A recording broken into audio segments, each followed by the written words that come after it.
నమస్తే, మా పేరు ఏ సురేంద్ర నాయుడు. మేము వంశం పారంపర్యంగా అనేక దీర్ఘ రోగాలను నయం చేసినటువంటి అనుభవజ్ఞులం. ఈ విద్యలు తాతలు ముత్తాతల నుంచి సంక్రమించినటువంటి విధులు. దానికి ఆధారాలుగా మా వద్ద తాళపత్ర గ్రంథాలు పొందుపరిచాం. దీంట్లో అనేక రోగాలకు రహస్యాలను మా పూర్వీకులు ముందుగానే మాకు అందజేశారు.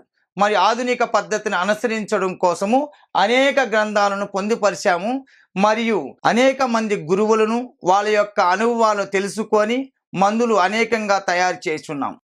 ఈ రోజు విషయానికి వస్తే చాలా మంది చిన్న బిడ్డల నుంచి పెద్దవాళ్ళ వరకు వృద్ధుల వరకు ప్రతి ఒక్కరు కూడా ఎదుర్కొంటున్నటువంటి సమస్య కాఫ్, దగ్గు, విపరీతమైనటువంటి దగ్గు.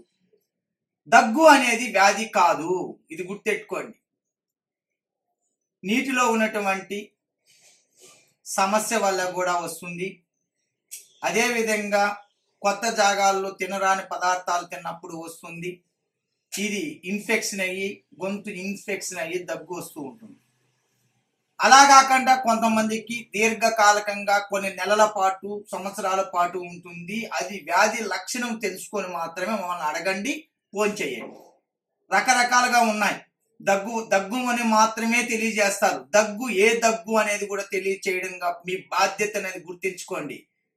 సంవత్సరాల కొద్దీ దగ్గు ఉంది అంటే అది అతి భయంకరమైనటువంటి వ్యాధి. ఇది ఎందుకు వస్తుందని తెలుసుకుందాం. ఒకటి, హార్ట్ ప్రాబ్లం ఉన్నటువంటి వాళ్ళకు, హార్ట్ వీక్ ఉన్న వాళ్ళకు వస్తుంది. 2, టీబీ కాయిలా ఉన్న వాళ్ళకు వస్తుంది. 3, ఆస్మా. ఇది గుర్తెట్టుకోండి. ఆస్మా ఉన్న వాళ్ళకు దగ్గు, దమ్ము, అదే విధంగా ఆయాసం, ఇవన్నీ కూడా ఉంటాయి. ఇలా చెప్పుకుంటూ పోతూ ఉంటే ఈ యొక్క కాయిలాలు కాకుండా వేరే ఒక్క కాయిలాలతో సంబంధించినటువంటి దగ్గు అయితే శాశ్వతంగా దగ్గు అనేది వచ్చింది. కోరింట దగ్గు, కక్కాయి దగ్గు, రకరకాల దగ్గులు ఉన్నాయి. దగ్గర 100 రకాల దగ్గులకు ఈ యొక్క చూర్ణం చక్కగా తయారు చేసుకుని వాడుకోగలిగితే పోతుంది. అయితే వేరే క్యాన్సర్ వల్ల వచ్చే దగ్గు కానీ, హార్ట్ ప్రాబ్లం నుంచి వచ్చే దగ్గు కానీ, టీబీ కాయిలా నుంచి వచ్చే దగ్గు కానీ, ఇటువంటి దగ్గులు, ఈ 4 వ్యాధులకు సంబంధించిన దగ్గులకు అవుతే వ్యాధి నివారణ అవుతే మాత్రం దగ్గు శాశ్వతంగా అవుతుంది. అంతేకాని మీరు ఫోన్ చేసి నాకు దగ్గు ఉందని మాత్రమే తెలియజేస్తారు, రోగం మాత్రం తెలియజేయడం లేదు. రోగం తెలుసుకొని తెలియజేస్తే ఈజీగా మీకు పరిష్కరించుకోవడానికి అవకాశం ఉంటుంది. కేవలం దగ్గును మాత్రం తెలియజేయడం మరిచిపోయి చక్కగా వ్యాధిని గుర్తించి చక్కగా ఆ వ్యాధికి తగిన మందులు వాడుకుంటే మాత్రం సత్ఫలితం పొందుతారని మీకు తెలియజేస్తూ, ఈ రోజు విషయానికి వస్తే దగ్గుకు ఎలాంటి చూర్ణం తయారు చేసుకోవాలా, మేము అష్టమూలికా చూర్ణం అని తయారు చేశాము. ఆవిటికి కావాల్సిన పదార్థాలు మీకు మేము వివరంగా కూడా మీకు తెలియజేస్తున్నాను. ఈ యొక్క దగ్గుకు ఎలా తయారు చేసుకోవాలనేది, దీనికి కావాల్సింది కన్న తల్లి కరక్కాయ. ఇక్కడ చూడండి, కన్న తల్లి కరక్కాయ. దీనికి కావాల్సింది 2 రకాలు ఉంటాయి. కన్న తల్లి కరక్కాయలు, నల్ల కరక్కాయలు. చిన్నగా ఉంటాయి, చాలా చిన్న స్మాల్ గా ఉంటాయి. ఇవి పెద్ద కాయలు. ఈ 2 కాయలు కూడా మీకు స్పష్టంగా ఇక్కడ చూపిస్తున్నాను, చూడండి. ఇది అడవి జాతికి సంబంధించినటువంటి నల్ల కరక్కాయలు, చిన్నగా ఉంటాయి, చూడండి. ఇది మామూలుగా దొరికేటువంటి కన్న తల్లి. ఇక్కడ చూడండి, కన్న తల్లి కరక్కాయ. ఇది అనేక త్రిఫలాల్లో కూడా వాడతాము, అనేక వ్యాధులకు కూడా పనిచేస్తుంది కరక్కాయ. మరొక పదార్థం పిప్పళ్ళు. ఇక్కడ చూడండి,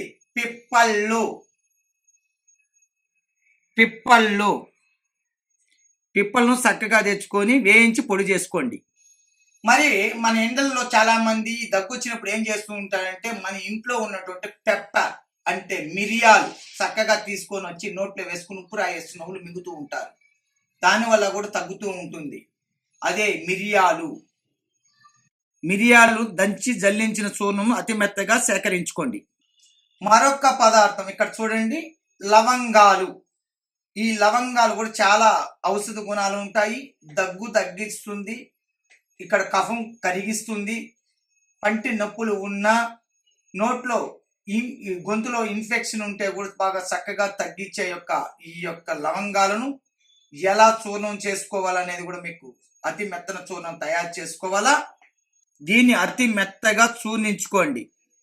మరొక పదార్థం ఇదే మనకు యాలక్కి. యాలక బుడ్డలు అతి తక్కువ ప్రమాణంలో దీన్ని కూడా ఇది కూడా కఫం తగ్గించడంలో కానీ దుర్వాసన రావడంలో విషయంలో కానీ ఇక్కడ కట్టుకున్నటువంటి ఇన్ఫెక్షన్ పూర్తిగా నశింపజేయడానికి కూడా ఇది ఈ కఫం తగ్గించడంలో కానీ కాఫ్ తగ్గించడంలో కానీ చక్కగా పనిచేస్తుంది. ఇది చక్కటిగా ఈ చూర్ణాన్ని ఎలా తయారు చేసుకోవాలనో అతి మెత్తగా దంచి జల్లించుకోవాల్సి ఉంటుంది. అతి మెత్త చూర్ణంగా తయారు చేసుకోవాలా. యాలక బుడ్డలు, యాలక్కాయలు. మరొక పదార్థం జాపత్రి. మనము వంటల్లో వాడుతూ ఉంటాం. జాజికాయ, జాపత్రి, ఈ రెండు కూడా ఏదైనా ఒకటి తీసుకున్నా కూడా చాలు. ఇక్కడ చూసి చక్కగా మెత్తగా దంచి దీన్ని గుర్తించండి. చక్కగా తీసుకొని వచ్చి పొడి చేసుకోండి. ఆ చూర్ణాన్ని కూడా దీంట్లో కలుపుకోవాల్సి ఉంటుంది. జాజికాయలు, జాపత్రి. దానికి కావాల్సింది సీతాంశు రసం. ఈ యొక్క దీన్ని కూడా చక్కగా దాంట్లో చేసుకుంటే ఇది పాషాణ శుద్ధులతో తయారు చేసుకుంటాం. చాలా అద్భుతంగా ఉంటుంది. కఫము, దగ్గు, వాతం నుంచి వచ్చింది, శ్లేష్మ రోగాల నుంచి వచ్చినటువంటి ఎటువంటి దగ్గుకైనా చక్కగా పనిచేస్తుంది. ఈ చూర్ణాముని మీరు దాంట్లో చేర్చవలసి ఉంటుంది. సీతాంశ రసం. ఇక్కడ కావాల్సిన ఇంకొక పదార్థం ఏంటంటే జుటపాకు. ఈ యొక్క తీగను చూడండి, మేము స్క్రీన్ పైన చూపిస్తున్నాము. చక్కగా ఈ చెట్టును గుర్తించి ఈ యొక్క ఆకులను, వేర్లను చక్కగా తీసుకొని వచ్చి అతి మెత్తగా తయారు చేసుకున్నటువంటి ఈ చూర్ణాన్ని గుర్తించండి. ఇదే జుటపాకు మరియు చూర్ణం. మరొక పదార్థము అడవిలో వెల్లుల్లి, అడవి వెల్లుల్లిపాయలు. ఇక్కడ చూడండి, ఇది చాలా ఘాటుగా ఉంటుంది. చక్కగా దీని నుంచి తైలము తయారు చేసుకోవచ్చును. తలనొప్పికి పనిచేస్తుంది, కఫం తగ్గిస్తుంది, హార్ట్ ఫార్ములకి పనిచేస్తుంది. రకరకాల వ్యాధుల్లో కూడా దీన్ని వాడుకోవచ్చును. ఈ యొక్క దీంట్లో చేర్చినట్లయితే ఎండబెట్టి సూనం తయారు చేసుకొని ఇవి ఎలా ఉంటాయి అనేది కూడా ఇక్కడ చూడొచ్చు. అడవి వెల్లుల్లిపాయలు.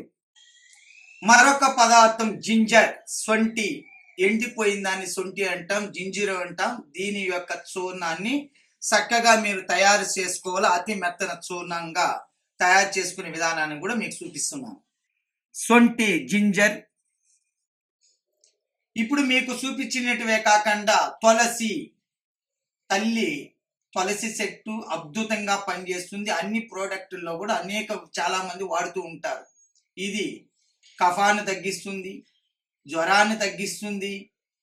ఇది వచ్చింది ఇన్ఫెక్షన్ పోగొట్టడంలో రారాజుగా పనిచేసే తల్లి మన తులసి అమ్మ.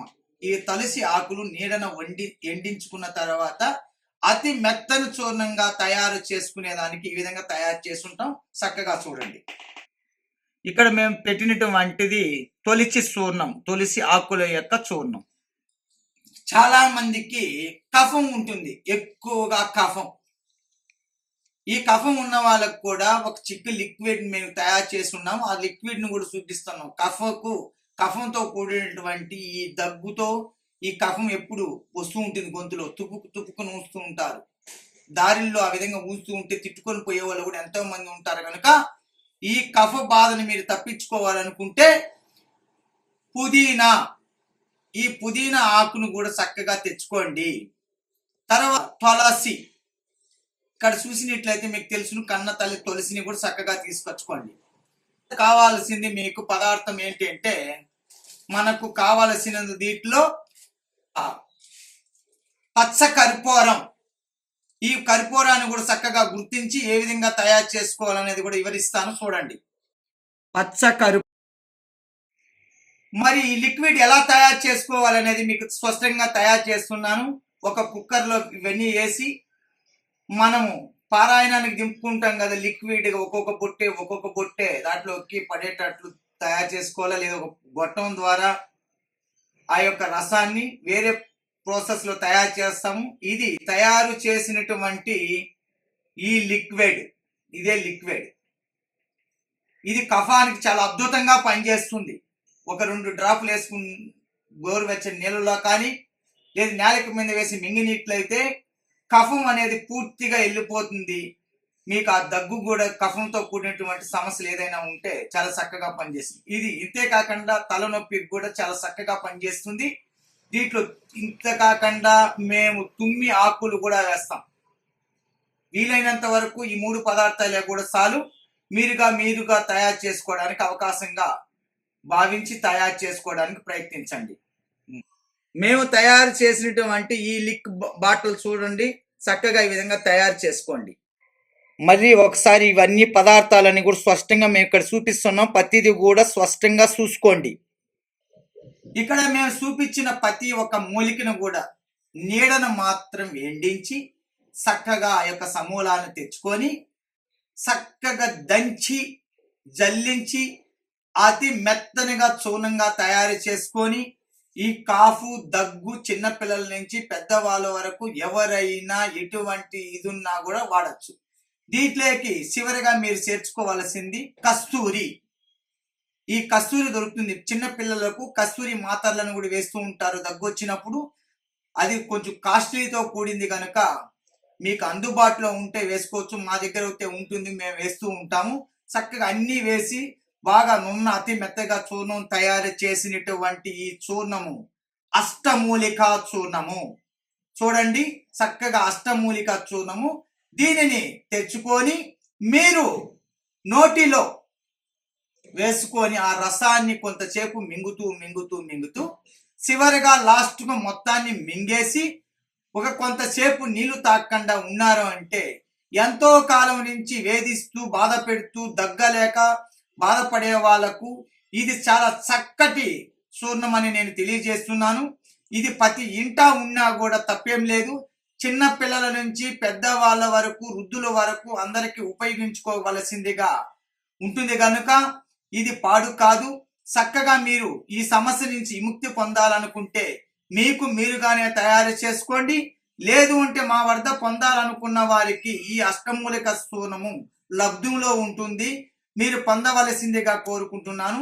స్క్రోల్ అవుతున్నటువంటి నెంబర్కు ఫోన్ చేసి కోరుకున్నట్లయితే మీకు పోస్టల్ ద్వారా కానీ అందుబాటులో ఉండే వాళ్ళు నేరుగా మా దగ్గరికి వచ్చి కూడా మమ్మల్ని సంప్రదించి మీరు పొందుతారని కోరుకుంటూ మా వీడియోలు చివరి వరకు చూస్తూ మరి అన్ని వీడియోలు మీరు చూడాలనుకునే వాళ్ళకు మా ఛానల్లో ఆరోగ్య ఛానల్ ఉంది. దాంట్లో ఈ జుట్టుపాకు గురించి కానీ కొన్ని మూలికలు అనేక మూలికల గురించి కూడా స్పష్టంగా నేను చూపించాను. వాటిని కూడా వీక్షించి మీరుగా తయారు చేసుకోవడానికి సౌలభ్యంగా ఉంటాయి కనుక ఆచరిస్తారని కోరుకుంటూ సెలవు తీసుకుంటున్నాను. సర్వే జనం సుఖినో భవంతు. నమస్తే.